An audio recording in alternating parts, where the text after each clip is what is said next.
Mateus capítulo 24, versículo de número 14. O texto sagrado diz o seguinte: e este evangelho do reino será pregado em todo o mundo, em testemunho a todas as gentes, e então verá o fim. Quero basear as palavras que Deus colocou no meu coração na última parte do texto. E então virá o fim. Os irmãos que têm assento, podem assentar. Muito obrigado, meus queridos irmãos. Eu gostaria de contar com a participação de vocês também, me ajudando, dando glórias a Deus, glorificando o nome do Senhor, para que Ele venha nos abençoar de uma maneira mais especial, de uma maneira maravilhosa. Eu gostaria de perguntar ainda aos irmãos se vocês estão me ouvindo muito bem, se as palavras que eu estou falando está saindo sim, está dando para compreender aquilo que eu estou dizendo. Os irmãos aí atrás estão me ouvindo, estão me entendendo bem o que eu estou dizendo? Quem está me entendendo bem, dê um sinal para que eu possa ficar tranquilo. Isso, todo mundo está me ouvindo. Eu acho que é eu que estou preocupado aqui com o som, com a maneira de ouvir, porque a gente, quando vai ouvir a palavra de Deus, é bom a gente ouvir com bastante cuidado, para que não seja, para que seja bem aproveitada a mensagem. Amém? Bem, veja o versículo: este evangelho do reino será pregado em testemunho a todas as gentes, e então virá o fim. Quando eu era garoto, mais ou menos de 6 a 7 anos de idade, eu tive uma grande preocupação uma determinada noite. Os meus pais estavam falando sobre assuntos religiosos, falando alguma coisa a respeito de Deus. E eu me lembro que meu pai disse para minha mãe que estava escrito na Bíblia. Ele disse: está escrito na Bíblia, 2000 chegará, mas não passará. Quando eu ouvi meu pai dizer essas frases, eu perguntei a ele: o que o senhor quer dizer com isso? Ele me disse o seguinte: porque o mundo vai acabar no ano 2000, o mundo vai terminar no ano 2000. Eu fiquei muito preocupado. Eu disse para ele: mas o senhor tem certeza? Ele disse: tenho, porque eu tenho um compadre, e esse compadre meu tem uma Bíblia, e na Bíblia do meu compadre estava escrito: 2000 chegará, mas não passará. Aquilo me deixou encucado. Eu fiquei triste, fiquei chateado e fiquei revoltado com Deus. Aí comecei a fazer as contas. Eu falei: mas peraí, Deus, eu não vou ter nem 50 anos de idade quando o mundo vai acabar? Peraí, tanta gente dura tantos anos, vive tantos anos, agora nós, o senhor vai matar tão cedo assim? Aí eu fiquei aborrecido. Está errado. Deus fez o mundo, as coisas são tão belas, a natureza, a ordem da natureza, tudo bem, e agora o senhor chega no ano 2000, o senhor acaba tudo só para satisfazer a sua vontade? O senhor está errado, tem que pensar em nós que estamos aqui no mundo. Bem, depois de muitas horas, eu me lembro que eu até chorei mesmo, fiquei chateado, está errado. Aí acordei meu pai lá umas horas da noite, o meu pai falou: mas menino, tu não está dormindo ainda não? Eu disse: não, pai, não, porque eu estou tentando arrumar um jeito de continuar vivo depois que o mundo acabar. Aí meu pai falou: olha, rapaz, isso é coisa de crente, você não deve pensar nisso, tu vai acabar ficando doido, porque lá para lá, isso é coisa de crente. Eu disse: não, mas eu vou dar um jeito de viver depois do fim do mundo. E eu fiquei durante alguns anos apavorado, com medo do fim do mundo. Mas um determinado dia, um senhor da igreja adventista passou lá em casa e deu uma Bíblia para o meu pai. Eu me lembrei, isso aí é o livro que fala: 2000 chegará, mas não passará. Meu pai mandou que eu jogasse a Bíblia fora porque não gostava da Bíblia. E, segundo ele, a gente ficava louco quando lia a Bíblia. Mas eu não joguei a Bíblia. Eu acabei escondendo a Bíblia numa caixa e comecei a ler escondido do meu pai. E eu comecei no Gênesis. E eu me lembro que eu li a Bíblia toda durante os 3 anos naquela época, atrás desse versículo: 2000 chegará, mas não passará. Só que eu não encontrei, irmão. Não tem isso na Bíblia Sagrada. Se tiver, está no livro de São Cipriano, porque na Bíblia não tem. Ou aquele compadre do meu pai escreveu na dele, porque na palavra de Deus não tem nada registrado: 2000 chegará, mas não passará. Não existe isso. Mas contudo, eu continuei preocupado em relação ao fim do mundo, até que um dia eu aceitei o Evangelho, aceitei a Jesus Cristo, e então eu descobri que isso tudo era uma ilusão, que isso não era uma verdade. Mas, meus amados irmãos, eu gostaria de dizer o seguinte a vocês: ainda existem muitas pessoas preocupadas com o fim do mundo. Eu me lembro que eu tive um amigo ali em São Paulo, um amigo de trabalho, um moço muito inteligente, um moço muito dedicado ao trabalho, um moço ambicioso pelas coisas daqui. E uma determinada manhã ele chegou na firma apavorado e disse: já que você é crente, eu preciso falar contigo. E aí me chamou no escritório e disse: é o seguinte, eu estive lendo algumas reportagens de guerra, eu assisti na televisão e até li na revista Veja, que alguns governos de algumas superpotências do mundo estavam discutindo, e um disse para o outro que tem poder de acabar com o mundo em 5 minutos, o outro disse que tem poder de acabar em 3 minutos, e disseram até que podem acabar com o mundo 70 vezes. Se eu estou apavorado, esses homens não têm a cabeça no lugar, de repente um indivíduo desse pode ser um psicopata, e ele resolve arrebentar isso aqui tudo, e como vai ficar a gente? Não compensa estudar, não compensa se preocupar com nada, porque o mundo vai acabar logo. E eu comecei a sorrir, disse: tu ainda dá risada, rapaz, o negócio é sério. Eu disse: veja bem, eu li na Bíblia, no capítulo 10 do livro de Apocalipse, a Bíblia fala que João viu um anjo forte que desceu do céu. Ele tinha o arco celeste sobre a sua cabeça, o rosto dele resplandecia como o sol. Ele tinha o evangelho eterno na mão. Ele colocou um pé sobre as águas e o outro pé ele colocou sobre a terra. Os pés daquele anjo eram como coluna de fogo. Eu disse para ele: esse anjo aqui é Jesus Cristo, porque ele é que tem o rosto que brilha como o sol e o arco celeste está sobre a sua cabeça. Ele colocou o pé sobre as águas, que representa o movimento religioso da terra, pode ser de qualquer origem, não importa. E a terra representa o movimento político. Isso quer dizer que tudo está debaixo dos pés de Jesus Cristo. Ninguém pode fazer nada na terra sem a permissão do nosso Deus, porque Ele é Senhor de todas as coisas. Aleluia! Os governos das superpotências, dos Estados Unidos, da URSS, podem ter o poder que tiverem na mão, mas não conseguem fazer nada sem a permissão do nosso Deus e o cumprimento da palavra de Deus, porque Jesus é o Senhor. Aleluia! Aleluia!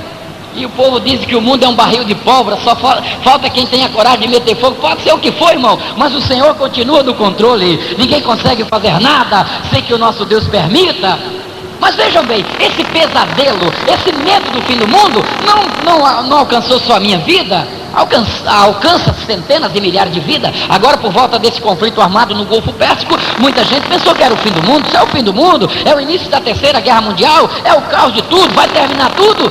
Quanta gente tem medo do fim do mundo, vivem apavorado com medo do fim do mundo. Mas eu quero dizer aos senhores que esse medo tremendo não alcança só vidas do século XX, não. Até os apóstolos de Jesus Cristo tiveram medo do fim do mundo. Se os senhores lerem o capítulo 24 do Evangelho de São Mateus, os senhores vão ver que quando eles estavam na cidade de Jerusalém junto com Jesus Cristo, aí eles começaram a mostrar o templo que havia em Jerusalém, que foi construído pelo grande sábio Salomão, depois reconstruído por Neemias e depois por Herodes. Aquele enorme templo, colunas de mármores, o teto de cedro forrado de ouro. A história diz que havia pedras na base daquele templo que media de 10 a 12 metros e pesavam até 100 toneladas. E os discípulos estavam admirados: olha, Senhor, que construção fantástica, que coisa linda. O coitado do Pedro, do João, do Tiago, lá do interior, acostumado só com barco e pesca, quando viram aquele prédio lindo, ficaram apavorados. Jesus olhou para eles e disse: não vai ficar aqui pedra sobre pedra que não seja derribada. O Pedro falou: mas peraí, João, está errado, derrubar esse templo aqui tão lindo. E vai derrubar como? Olha o fundamento, olha o alicerce do templo. Quando chegaram no Monte das Oliveiras, no versículo 3 do capítulo 24, eles cercaram Jesus e disseram: Senhor, dize-nos quando serão essas coisas, a destruição do templo, que sinal haverá da tua vinda e do fim do mundo. E então Jesus começou, por número de ordem, explicar os acontecimentos que antecederiam a sua vinda e que antecederia o fim do mundo. Interessante que Jesus deixou a primeira pergunta para o último lugar, porque a primeira pergunta era um acontecimento imediato. Os senhores sabem que a destruição do templo ocorreu 70 anos da era cristã, quando o general Tito invadiu a cidade de Jerusalém, matou 100 mil judeus e queimou a fogo o templo, aquele maravilhoso templo. Só que ele deixou lá um montão de pedra, mas Jesus falou: não vai ficar pedra sobre pedra que não seja derribada. A história diz que por volta dos anos 361 a 363, o imperador Juliano foi lá na cidade de Jerusalém, mandou moer todas aquelas pedras e removê-la para Roma, pensando que tinha ouro na pedra, para se cumprir o que Jesus falou: não fica pedra sobre pedra, a palavra do Senhor não passará. Aleluia! Mas e quando será o fim do mundo? Há uma grande expectativa. Quando será o fim do mundo? Jesus explicou alguns acontecimentos. E eu queria vos falar nesta noite, rapidamente, sobre 7 acontecimentos básicos que ocorrerão antes do fim do mundo. Eu só vou falar os acontecimentos básicos, abordar os acontecimentos intermediários, porque são dezenas deles. É impossível detalharmos. Mas veja bem, para você que tem medo do fim do mundo, tem medo da Terceira Guerra Mundial, tem medo das armas nucleares, a igreja do Senhor não tem medo de nada disso. Nós não queremos nem saber se o mundo é barril de pólvora, se tem gente que tem condição de meter fogo nisso aqui. Nós não temos medo, porque o primeiro acontecimento que ocorrerá antes do fim do mundo será o arrebatamento da igreja. Aleluia! Deus não está preocupado com o poder atômico, com o poder aquisitivo. Deus não está preocupado com o poder da humanidade. Deus está preocupado com a igreja. Ele arrebatará a igreja antes que qualquer mal suceda na terra. Aleluia! Oh, aleluia! Portanto, o crente pode dormir sossegado, tranquilo, porque Jesus nos arrebatará. Glória a Deus, irmãos. Aleluia! Ele nos arrebatará e nos levará para morarmos junto com Ele na glória celestial. Então não temos medo da Segunda Guerra Mundial, não temos medo se alguém tem a condição de queimar isso aqui, não. A igreja está tranquila, porque nenhuma condenação há para a igreja. Ela não sofrerá nenhum dano, porque ela é a esposa do Cordeiro. Ela é imaculada, ela é santa, ela é pura, ela é intocável, é como as meninas dos olhos de Deus. Então ela estará sempre protegida pelo Senhor. Então o primeiro acontecimento antes do fim do mundo será o arrebatamento da igreja. Aleluia. Segundo acontecimento antes do fim do mundo. O segundo acontecimento antes do fim do mundo será a grande tribulação. Alguém pergunta, o que é grande tribulação? Grande tribulação é um período em que Satanás vai governar a terra. Será de aproximadamente 7 anos, conforme está escrito em Daniel capítulo 9, versículo 27, a 70ª semana de Daniel. Daniel profetizou que 70 semanas estava determinada sobre o povo de Israel. O Senhor sabe que 69 cumpriu no dia em que Jesus Cristo morreu, no momento em que Jesus expirou na cruz do Calvário. Israel saiu do programa e a igreja entrou no programa. A partir daquele momento, Israel saiu do plano de Deus e a igreja entrou no plano de Deus. O dia que Jesus arrebatar a igreja, Israel volta para o plano de Deus para cumprir sobre ele a 70ª semana de Daniel.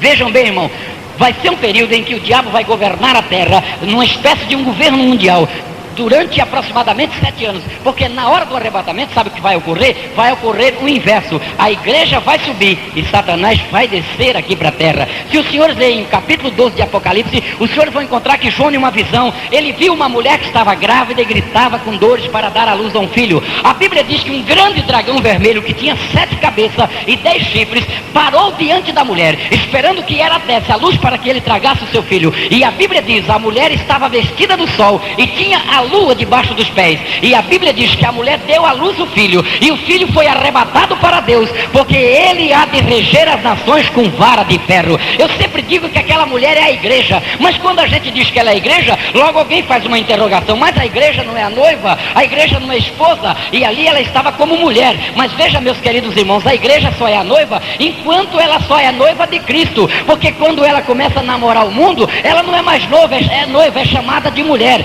Então veja bem, ali é a parte menor saindo do maior. Os senhores vejam bem, o dragão não podia aproximar-se da mulher porque ela estava vestida do sol, e a lua estava debaixo dos pés. O sol representa a glória de Deus, a lua representa o poder das trevas que está debaixo dos pés da igreja. Mas a glória não estava na mulher, a glória estava no filho, porque a partir do momento que o filho foi arrebatado para Deus, a Bíblia diz que a mulher começou a correr com medo do dragão, porque a glória também foi arrebatada para Deus. Nesta noite aqui nós temos aqui uma centena de crente. Se aparecer uma pessoa endemoniada, todo mundo aqui grita, todo mundo expulsa, todo mundo clama o sangue de Jesus. Mas tem crente que se encontrar um endemoniado lá na rua, ele corre. Mas aqui ele é valente, porque aqui ele se esconde atrás da glória dos outros. Então a glória não está nele, está nos outros. Então há muitas pessoas na igreja, mas não tem a glória de Deus. Ele fica atrás da bênção dos outros. O irmão fulano é uma bênção, o pastor Zé Rodrigues é uma bênção, o Carlinho é uma bênção. Mas você precisa dizer, eu sou uma bênção. Aleluia! Mas a minha mãe é uma bênção. Mas você tem que dizer, eu sou uma bênção. Aleluia! Então os senhores percebem ali que o filho foi arrebatado para Deus. Ele representa a igreja fiel, é o menor saindo do maior. É tanto que ele foi levado para o céu, porque há de reger as nações com vara de ferro. E em 2 de Apocalipse está escrito: os que vencerem regerão as nações com vara de ferro. Então aquela parte menor que saiu da maior é a igreja do Senhor. E a Bíblia diz que o dragão saiu fazer guerra contra a mulher, mas de repente apareceu o Miguel e os seus anjos lutando contra o dragão. E a Bíblia diz que o dragão não prevaleceu, mas a vitória foi do Miguel. O dragão foi precipitado na terra, e a Bíblia diz que um coral começou a cantar: ai dos que habitam na terra, porque o diabo desceu até vós, e ele tem grande ira, sabendo que o seu tempo já está próximo. Mas um outro coral também cantava: alegrai-vos os céus, alegrai-vos que habitais no céu, porque o vosso acusador foi derrubado, o vosso acusador caiu. Aleluia! Aleluia! Satanás então vai ser lançado na terra. Ele vai usar a pessoa de um homem que em 1 João capítulo 2, versículo 18, é chamado de anticristo. Em Daniel capítulo 8, versículo 23, ele é chamado de rei feroz de cara. Em 2 Tessalonicenses capítulo 2, versículo 3 e 7, ele é chamado de homem do pecado, iníquo e filho da perdição. Esse homem vai reinar na terra por um período de 7 anos, estabelecer um governo mundial. E a Bíblia diz que o próprio Israel vai ser iludido por esse governo. Israel vai se deixar levar por esse governo. Mas a Bíblia diz que esse homem, quando aparecer na terra, ele vai ser eleito, será um político muito influente. E o interessante é que ele vai ter milhões de votos para governar a terra. E sabe por que Jesus vai arrebatar a igreja antes dele aparecer? É porque senão eu e você também vamos votar nele. Porque ele vai aparecer fazendo promessas fantásticas, como qualquer outro dos nossos políticos. Olha, gente, se eu for eleito agora a governo das nações, olha, não vai ter mais fome, eu vou acabar com as favelas, eu vou acabar com as pobrezas, alimento vai ficar barato, olha, vai ficar tudo fácil. E muita gente vai acreditar nessa fantasia de novo. Mas a igreja não vai estar mais aqui, ela já estará no tribunal de Cristo e nas bodas do Cordeiro.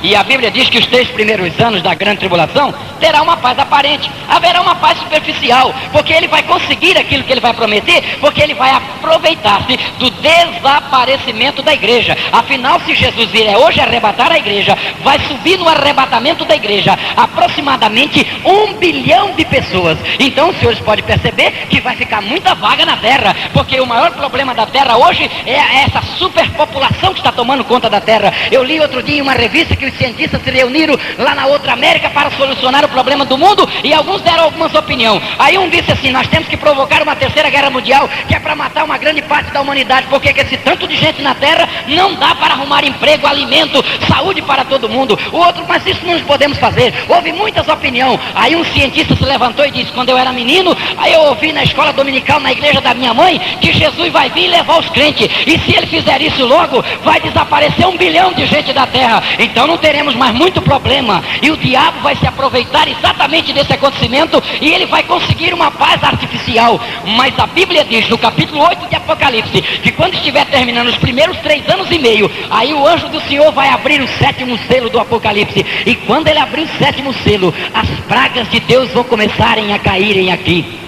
A Bíblia diz que Satanás vai fazer promessas fantásticas. O anticristo vai dizer: gente, agora alimento é baratinho. Mas a Bíblia diz que vai cair uma estrela ardendo em fogo do céu e vai queimar a 3ª parte da vegetação da terra. O arroz, o feijão vai ficar tudo barato, mas não vai ter para comprar. Vai ser igual no plano do nosso ex-presidente Sarney. As mulheres que foram beijar ele em Brasília quando ele decretou o plano cruzado, depois jogaram pedra dele no Rio de Janeiro, porque não tinha comida nas prateleiras do supermercado. Estava barato, mas ninguém encontrava. É exatamente o que vai acontecer com o anticristo. Tu prometeu que tinha comida barata, mas só que não tem para vender, porque Deus vai mandar uma praga que vai queimar tudo. As passagens aéreas vai ficar baratinho, que deseja de andar de avião. E quem é que não tem?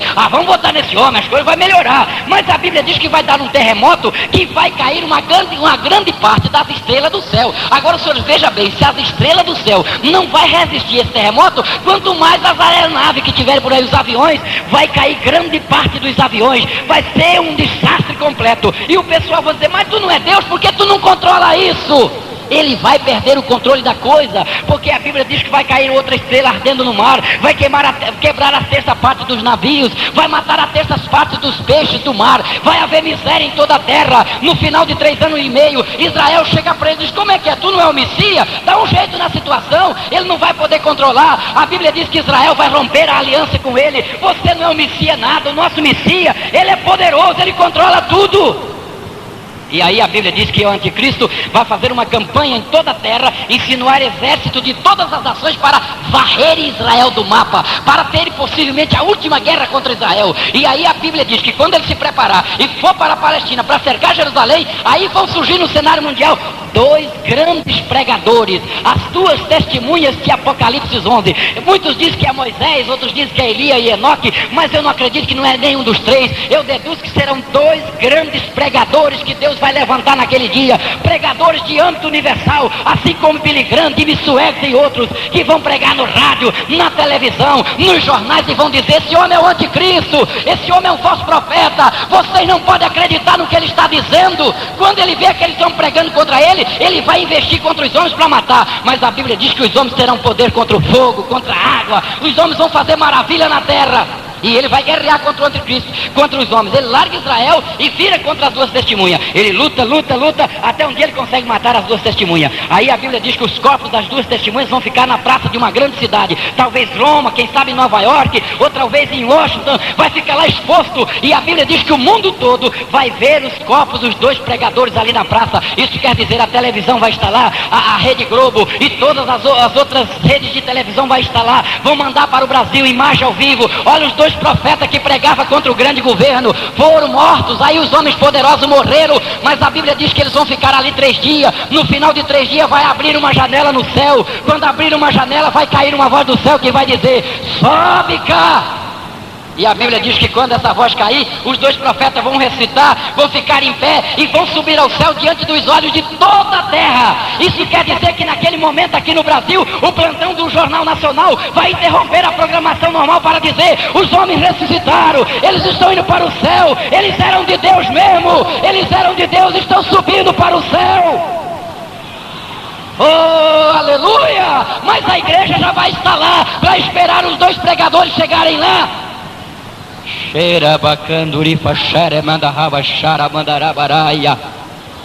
Aleluia.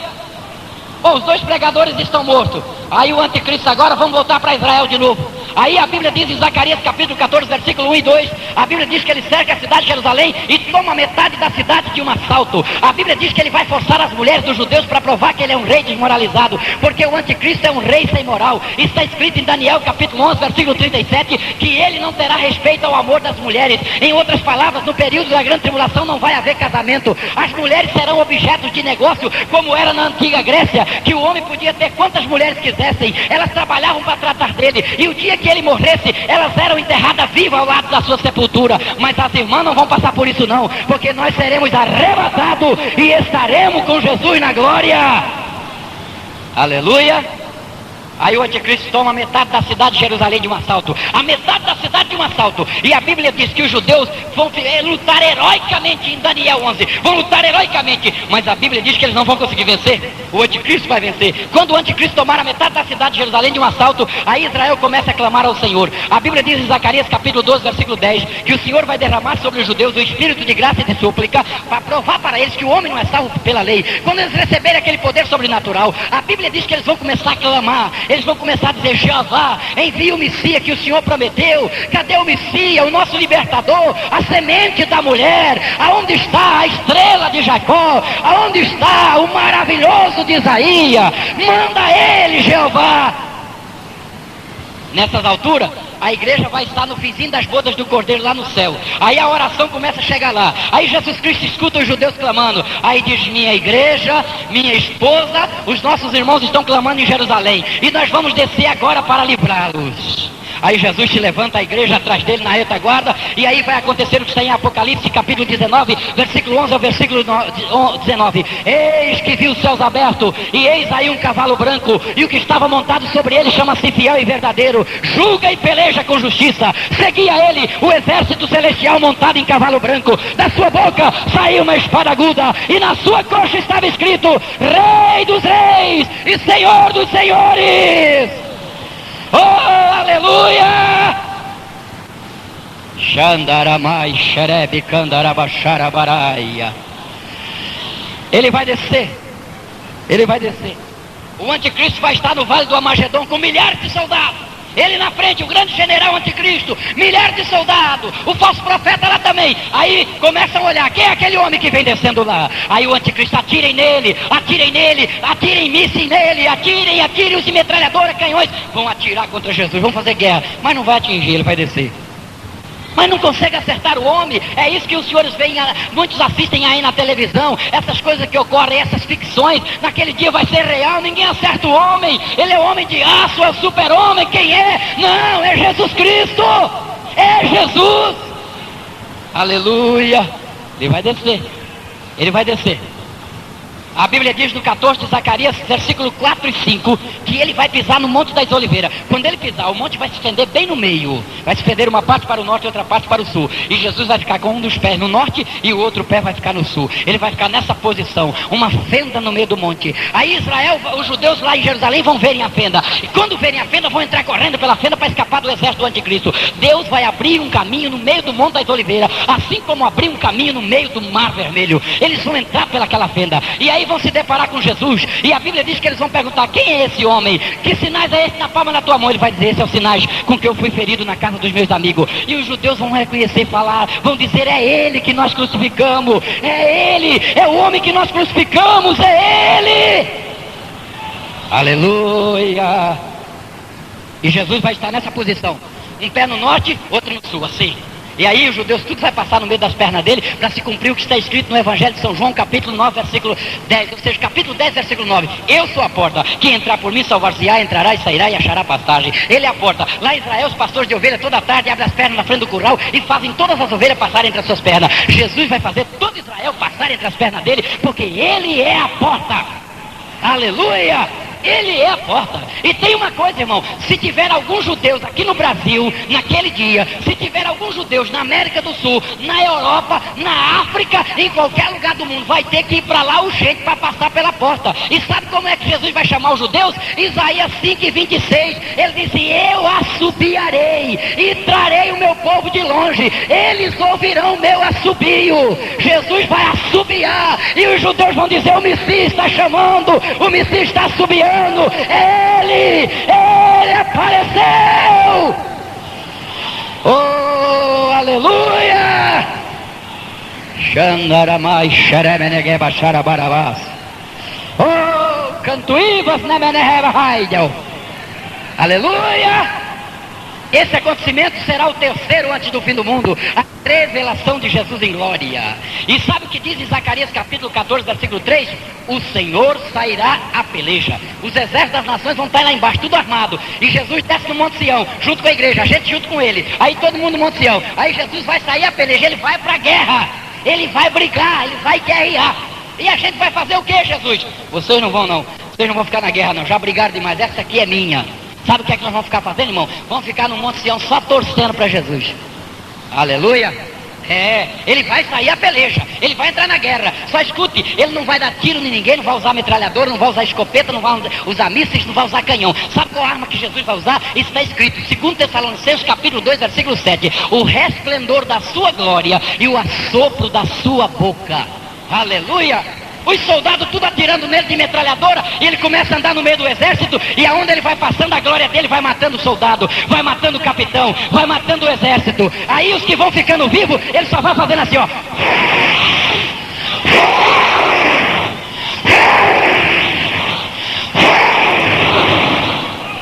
E nós vamos ficar lá no Monte Sião. É isso mesmo, Jesus. Glória a Jesus. Acabe com ele, Jesus. Vença, Jesus. Vença, Jesus. Triunfe, Jesus. Oh, aleluia. A gente hoje com essas gargantinhas ruins já grita desse jeito, irmão. E naquele dia, a gente com garganta incorruptível. Eira Shuriandaraba Karamacharabaraia. Oh, aleluia! Ei, Malaferemanduri Karabachurianda. A igreja estará com o Senhor. Depois desse acontecimento aí vai ocorrer o quarto acontecimento antes do fim do mundo. Sabe qual é o quarto acontecimento antes do fim do mundo? Apocalipse capítulo 20, versículo 1 a 3. A prisão do diabo. Vai ser um dos acontecimentos mais importantes, é amarrar o diabo, irmão. Porque ele é o culpado de tudo que não presta na terra. Ele é o autor de todos os males. E ele vai ser amarrado. Irmão, é por isso que nós vivemos nessa luta. Enquanto ele estiver aqui solto, é guerra mesmo. Não adianta você mudar de cidade, mudar de política, mudar de governo. Vai ser sempre ruim, porque ele está solto. O segredo é amarrar ele. A Bíblia diz que um anjo forte vai descer do céu e amarrar ele. Permita-me conjecturar, deduzir que quem vai amarrar o diabo é a igreja. Sabe por que eu deduzo? É porque em Apocalipse a igreja é chamada de anjo. Anjo em Apocalipse quer dizer um indivíduo que representa um grupo. E naquele dia Jesus poderá usar a própria igreja para amarrar o diabo. E se eu pertencer a esse, aleluia, aí então ocorrerá o quinto acontecimento antes do fim do mundo, o estabelecimento do reino milenial. Sabe o que é reino milenial? A sétima dispensação bíblica. A Bíblia está dividida em 7 dispensações: inocência, consciência, governo humano, patriarcal, lei e graça. E a sétima será o milênio. O milênio será o reino literal de Cristo aqui na terra. Está registrado em Daniel no capítulo 2, na visão que Nabucodonosor teve em sonho. Ele viu uma estátua que a cabeça era de ouro, o peito era de prata, o ventre e as coxas eram de cobre, as pernas eram ferro, e o dedo da estátua era ferro misturado com barro, e uma pedra que rolou da montanha, bateu no pé da estátua e a esmiuçou. E o Daniel disse: a cabeça de ouro é Babilônia, o peito de prata é o Medo Persa,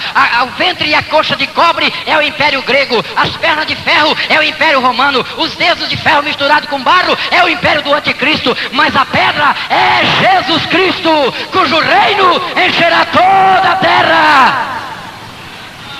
Jesus vai reinar 1000 anos aqui na terra. E o governo, o reino será literal. Jesus não vai ficar no céu não, irmão. Ele vai ficar no Monte Sião. A Jerusalém celestial vai descer e vai fazer um subcéu sobre a Jerusalém terrestre. Aí a escada de Jacó vai ligar uma com a outra e vai haver acesso de uma para a outra. Jesus no trono, a Bíblia diz em Isaías que todo mundo vai em Jerusalém, vai ver a formosura do grande rei lá em Jerusalém, e nós com ele, porque está escrito em 1 Tessalonicenses capítulo 4, versículo 16 e 17, que nós seremos arrebatados, encontraremos o Senhor nos ares e estaremos para sempre com o Senhor. Isso quer dizer, se ele subir a gente sobe, se ele descer a gente desce, se ele sentar a gente senta, se ele julgar a gente julga, aonde ele for nós estaremos, porque nós estaremos com ele.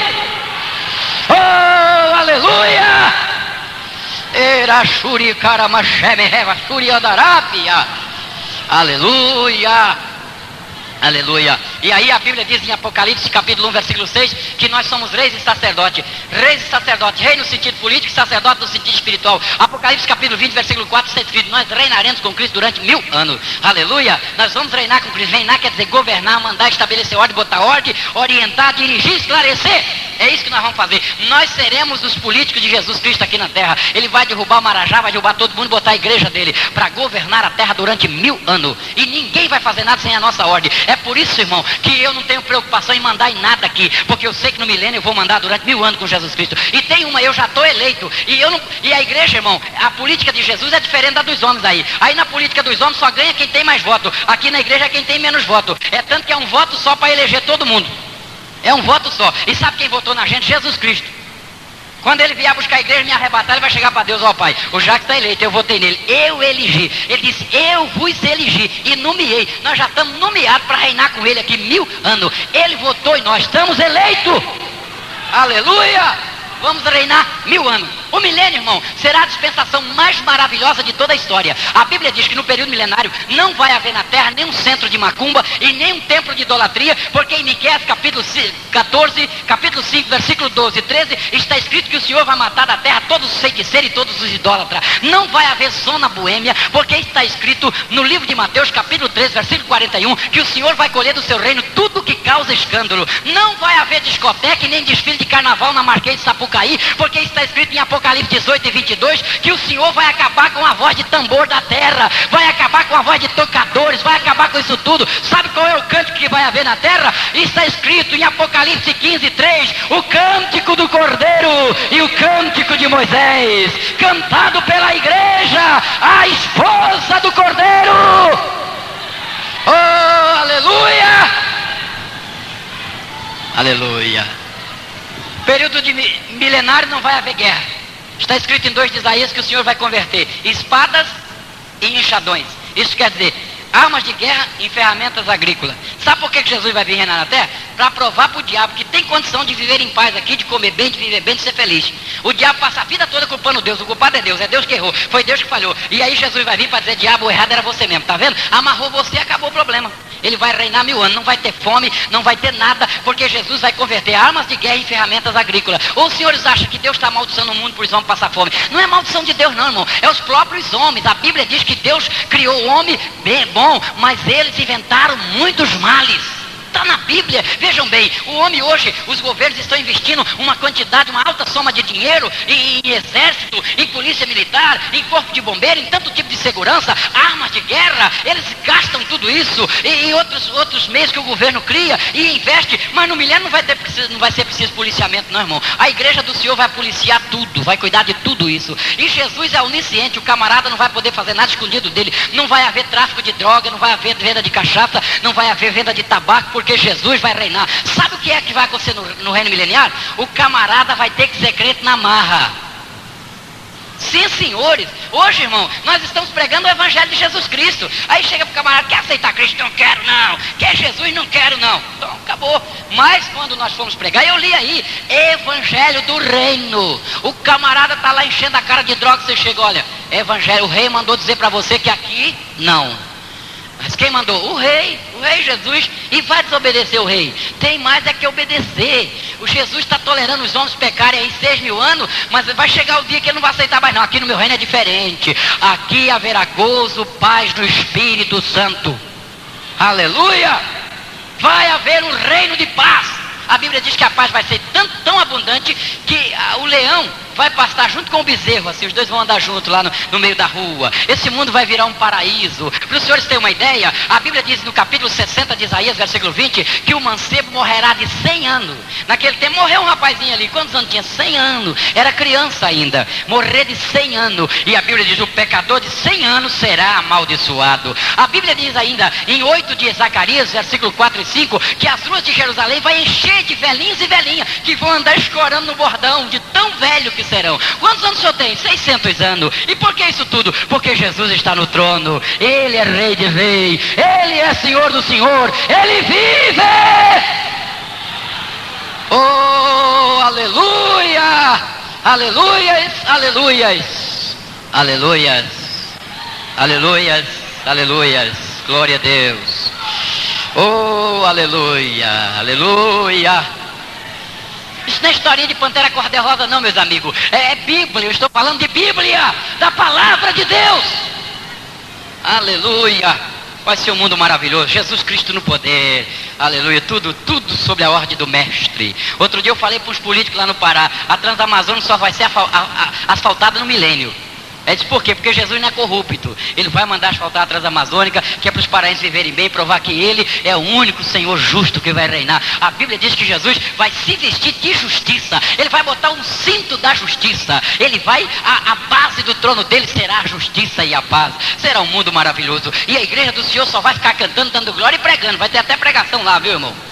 Vai ter pregação porque vai ter um culto uma vez no ano. Isso está escrito em 14 de Zacarias, que Jesus vai fazer um culto uma vez no ano e todo mundo vai ter que ir nesse culto. Vai ser uma semana de culto, 7 dias. E todo mundo tem que ir lá. E a Bíblia diz que a família que não for, não chove sobre ela. Camarada, se eu não vou não, estou cansado de ir lá nesse culto. Não chove, aquele ano não chove na terra dela. Vai passar fome, porque não vai chover. Chove no vizinho, mas não chove naquele lugar. Porque todo mundo terão que ir em Jerusalém no culto da glória a Deus. Agradecer a Jeová, agradecer a Jesus Cristo que estará no trono. E esse culto vai ser liderado por nós. A gente vai formar coral, cantar, pregar. Eu não falei para vocês que Jesus era o Salvador? Lembra quando eu preguei lá no Clube Nova América? Eu avisei vocês não quiseram. Vocês podiam estar aqui também na Sião, mas agora estão aí embaixo, porque não quiseram. Eu falei, vai haver lembrança, peso de consciência, e a igreja está lá em glória. A Bíblia fala até de navios que vão chegar lá, modernos, que vão levar gente para lá. A Bíblia fala de aviões que vão chegar levando milhares de pessoas para lá, para essa festa. A Bíblia fala até de uma estrada que vão abrir entre a Síria, o Egito e Israel, que é para facilitar o acesso, até do aumento do aeroporto que tem lá na cidade de Tel Aviv, do porto de Jope. A Bíblia fala de tudo, irmão. Vai ser uma coisa maravilhosa. A Bíblia fala até que Jesus vai dar almoço e janta para todos os convidados. Não para a igreja, porque nós não vamos precisar disso, não. Para o povo que foi nesse culto lá, a Bíblia diz que vai ter festa, vai ter comida para todo mundo, inclusive nas panelas. A Bíblia diz nas panelas que vai se fazer comida, não vai estar escrito assim não, é Globo, essa Croque, mas que vai estar escrito nas panelas assim, ó, santidade ao Senhor. Será as marcas das panelas, santidade ao Senhor, santidade ao Senhor, santidade ao Senhor, santidade ao Senhor, santidade ao Senhor, santidade ao Senhor. Aleluia! Os navios vão chegar do mundo todo, não vai estar levando a bandeira do Brasil não, e nem a bandeira do Corinthians não, mas já estarão levando a bandeira de Jesus Cristo, escrito, Ele vive, Ele é o Senhor, Ele é Rei de Rei, Ele salva, Ele cura, Ele reina, Ele é o príncipe da paz, Ele é maravilhoso, Ele é o fiel, Ele é a verdade, Ele é o caminho, tudo será para a glória dEle. Oh, aleluia! Mas escute, isso só vai durar 1000 anos. Depois de 1000 anos acaba tudo. Aí a Bíblia diz que ocorrerá o 6º acontecimento antes do fim do mundo. A liberdade temporânea de Satanás. Porque Jesus vai soltar o diabo. A Bíblia diz em Apocalipse capítulo 20, versículos 4 a 7, que ele será solto. Ele será solto. Vejam bem. Jesus vai lá, abre o poço do abismo e solta ele. E aí sabe o que Jesus vai fazer? Vai pegar todos os santos e vai recolher na cidade amada. E vai dizer, vamos ficar tudo na cidade amada. Aí Satanás sai do poço do abismo. E aí ele vai fazer uma grande campanha política de novo. E a Bíblia diz que ele vai ter eleitores como a areia do mar. Muita gente, irmão, vai votar nele de novo. Mas por que, pastor? Depois de tanta bênção. Mas porque muita gente vai estar com raiva de Jesus aqui no período milenário. Agora só porque ele é rei agora, ninguém pode beber mais, ninguém pode usar droga, ninguém pode fazer mais o que quer, tem que ser crente na marra. Aí quando Jesus se retirar, aí o diabo aparece. Eu não falei que eu voltava, gente? Eu não falei? Eu voltei. Olha, eu vou estabelecer um governo democrático, liberdade de consciência. Vocês sabem que comigo cada um faz aquilo que quer. E é exatamente o povo está querendo isso. E aí ele vai ter voto com Maria do Mar. E a Bíblia diz que depois de eleito, ele vai reunir todo mundo. Agora nós vamos depor aquele homem do trono que é para me sentar. Vamos depor Jesus Cristo e o exército dele do trono. Mas Jesus não vai nem sair do trono e nem brigar mais, porque essa guerra aí vai ser do Espírito Santo. A gente vai ficar tudo sentado lá dentro do arraial dos santos. E aí a Bíblia diz assim, vai descer fogo do céu e consumir Satanás e todos os seus adeptos. Aleluia, aleluia. Aí depois disso vai ocorrer o 7º acontecimento antes do fim do mundo. Apocalipse capítulo 20, versículo 11 a 19. Eis que vi o trono branco e o que estava sentado sobre ele, de cuja presença fugiram os céus e a terra. Vi mortos grandes e pequenos diante dele. Abriram-se os livros e abriu-se o livro da vida. E os mortos foram julgados pelas coisas que estavam escritas nos livros. E todos que não tiveram seu nome escrito no livro da vida serão lançados no lago de fogo ardente. Aí, meus amados irmãos, nesse dia vai ressuscitar toda a humanidade perdida e vão comparecer ali perante Jesus Cristo para ser julgado. E todos os que não tiverem no livro da vida irão para o lago do fogo eterno. Vejam bem, Jesus será o grande juiz. A igreja vai julgar e o veredito será de Jesus Cristo. Ele vai ler no livro, olha, você fez isso, fez aquilo, fez isso, fez aquilo, fez isso, fez... Mas Senhor, não tem uma chancezinha para mim? Deixa eu dar uma olhada aqui no livro da vida. Não, o teu nome não está no livro da vida. Igreja, o que vamos fazer com ele? Senhor, lança no lago de fogo ardente. Mas pastor, vai ser muito ruim, é muito duro isso. É duro nada, irmão, hoje é duro, mas naquele dia será mais fácil ainda. Veja bem, hoje Jesus tem misericórdia de todo mundo, não é verdade? E a gente já manda os outros para o inferno. E naquele dia que nem Jesus vai ter misericórdia de ninguém, e nós é que não teremos mesmo. Anda para o fogo, lago do fogo, Senhor. Os mortos serão julgados pelas coisas que estiverem escritas no livro da vida. Depois que Jesus acabar de julgar todos os mortos, aí ele vai julgar as potestades, que eu disse em Nova Brasília na sexta-feira. E os principados são as entidades demoníacas, que lá na Macumba chama de preto velho, pomba gíria, pena branca, Zé Pilinta, caboclo e tantos outros nomes. Todos eles são potestades. Por exemplo, vejam bem, a pomba gíria é o demônio da prostituição. O Exus é o demônio do homossexualismo. maligno. O tal de Zé Pilintra é o demônio da malandragem. É entidades que agem de determinada forma, em determinado país, de acordo com a cultura e os costumes da terra. Jesus vai julgar todas elas naquele dia, porque está escrito em 1 Coríntios capítulo 15 e o versículo de número 25, importa que Cristo reine e coloque todos os inimigos debaixo dos pés, depois entregue o reino ao Pai. Aleluia. Sabe o que vai acontecer? Jesus vai virar lá para a serva e vai dizer: demônio da prostituição, vem cá. O demônio vai vir ali: o que é que você quer comigo? Ele vai dizer: você não, demônio, Rei dos reis e Senhor dos senhores. O demônio vai se ajoelhar e vai dizer: sim, Senhor, para cumprir o que está em Filipenses capítulo 2, versículo 10 e 11, que todo joelho se dobrará e toda língua confessará que Ele é o Senhor, para a glória de Deus Pai. Oh, aleluia, sim, Senhor. Aí Jesus pega o demônio do ciúme: igreja, aqui está o demônio do ciúme, da prostituição. O que vamos fazer com esse demônio, Senhor? A igreja: Senhor, lança no lago de fogo ardente. Tá bom, vou lançar, só que antes vocês vão pisar nele, porque está escrito, Romanos 16 e 20, em breve Jesus esmagará Satanás debaixo da planta dos vossos pés. Vai todo mundo, pisa nele aí, a igreja todo mundo, vamos pisar nesse demônio da prostituição, do ciúme. Aí depois que pisar aí, agora lago de fogo ardente, joga no lago de fogo ardente. Aí a Bíblia diz que Jesus vai julgar todos os inimigos. Depois que ele julgar todos, aí em 1 Coríntios 15 e 26 está escrito, o último inimigo a ser aniquilado é a morte, porque Jesus é sábio, primeiro ele mata todo mundo para depois matar a morte. Aí ele vira lá para ser morte, e a morte vai vir ali com a cara ruim, eu nunca a vi, mas eu deduzo que não deve ser muito bonita. Vai chegar ali na presença de Jesus, e Jesus vai dizer: morte, vem aqui. E ela vai vir: o que você quer comigo? Você não, morte, Rei dos reis e Senhor dos senhores. E ela vai chegar: sim, Senhor. Olha, igreja, aqui está a morte, o que vamos fazer com ela? Ah, Senhor, lança a morte no lago de fogo ardente. Pisam nela, todo mundo pisa na morte. Aí, lago de fogo ardente, será a morte da morte. Aleluia.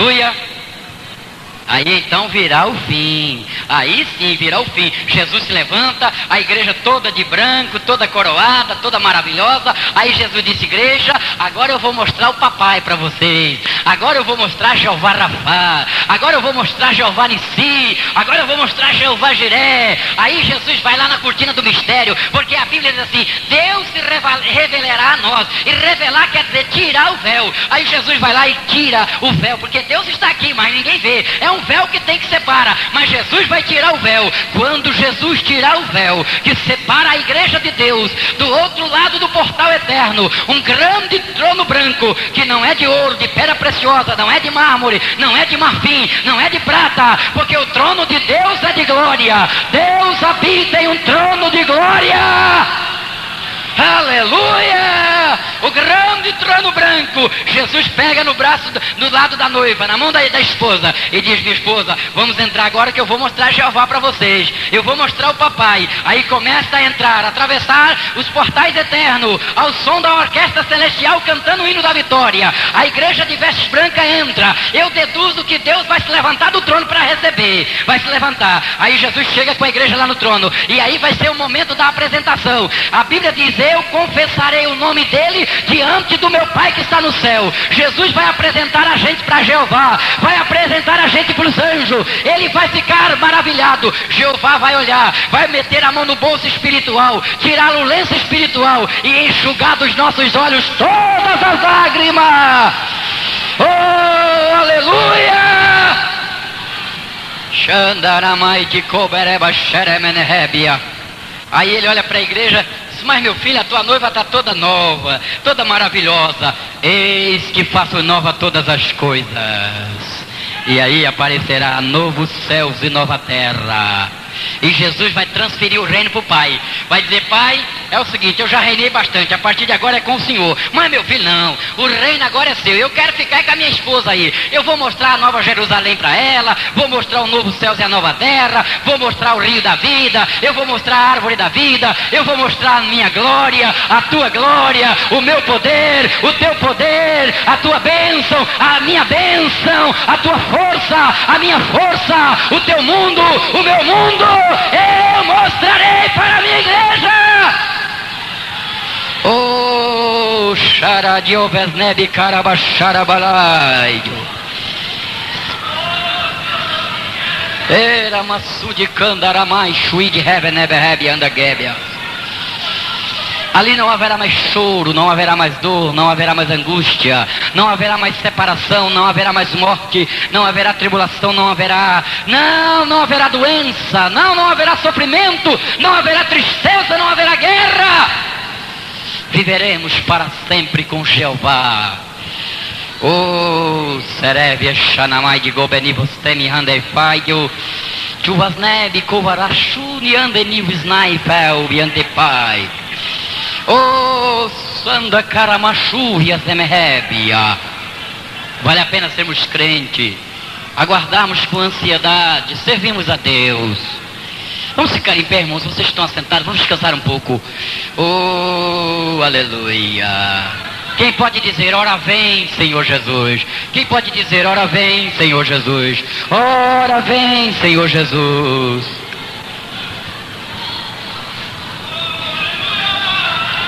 Os senhores já pensaram, irmão, na glória que nós vamos desfrutar lá na eternidade?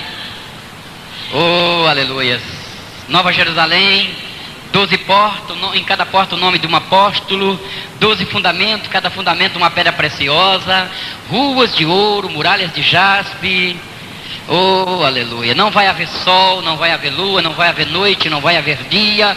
Tudo será muito mais do que dia, tudo será muito mais do que você possa imaginar. Viveremos na glória de Deus. Aleluia. Aleluia. Felicidade não é palavra para expressar o que vai acontecer ali. Não, alegria, paz, tudo é palavras que vão terminar. Lá será muito além de tudo isto. Aleluia.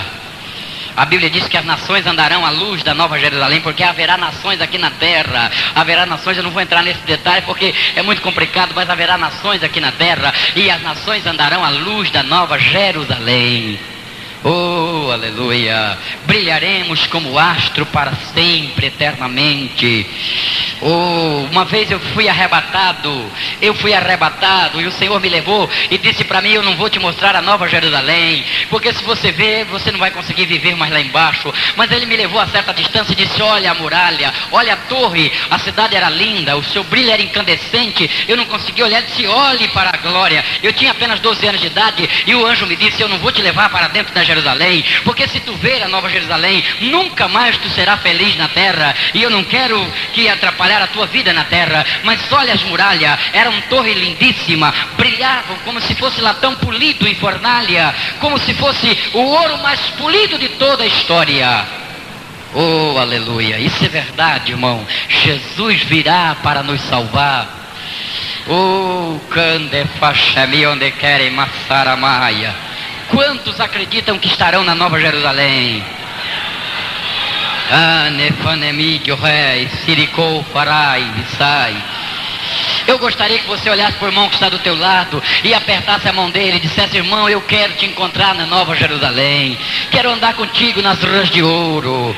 Oh, aleluia, na cidade de ouro. Xaramanebe, xaramai de gobaribe andaraia. Quão glorioso cristão é pensar isso.